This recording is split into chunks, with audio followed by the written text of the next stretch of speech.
Ini merupakan kitaran penyejukan bagi bilik sejuk. Terdapat beberapa komponen dalam sistem kitaran bilik sejuk.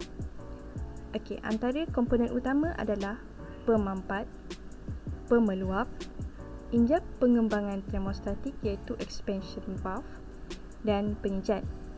Manakala komponen-komponen tambahan seperti accumulator, kawalan tekanan, injap tutup rotalok, pemisah minyak iaitu oil separator, penerima receiver, penapis pengeringan filter dryer, kaca cerap dan injap henti.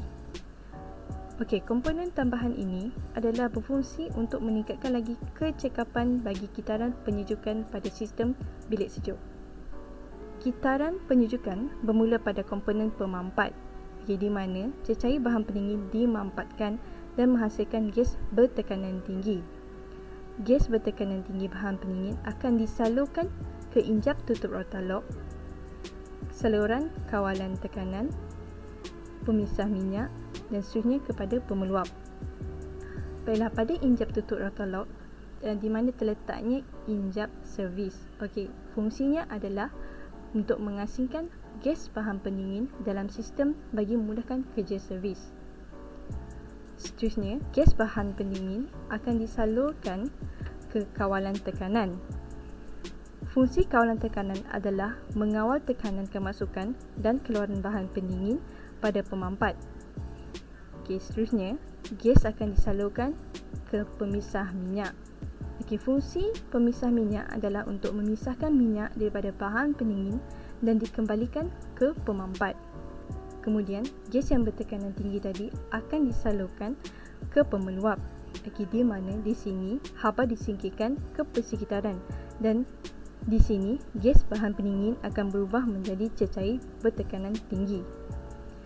Seterusnya, cecair yang bertekanan tinggi akan melalui receiver, di mana receiver adalah tempat penampungan sementara bahan pendingin yang akan masuk ke penapis pengeringan bagi mencegah wap bahan pendingin mengalir ke penapis pengeringan dan membiarkan cecair bahan pendingin masuk ke penapis pengeringan.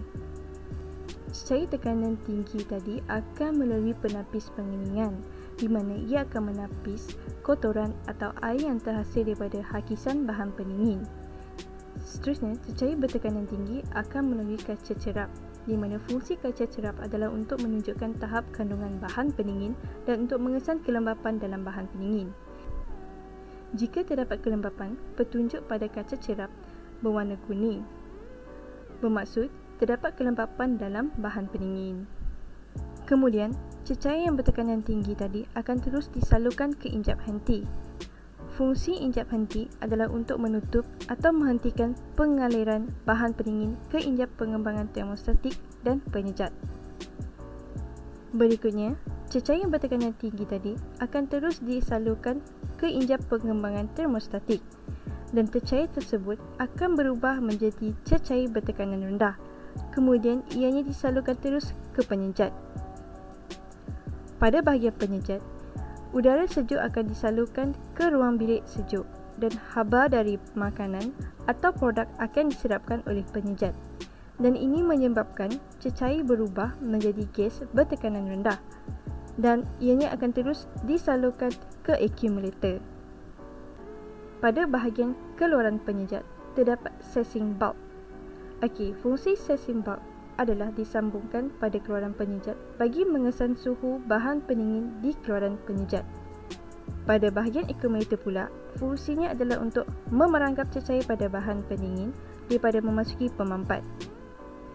Pada bahagian pemampat, ianya akan mengempam gas bahan pendingin ke keseluruhan sistem dan proses kitaran penyejukan akan berulang seperti apa yang saya terangkan tadi.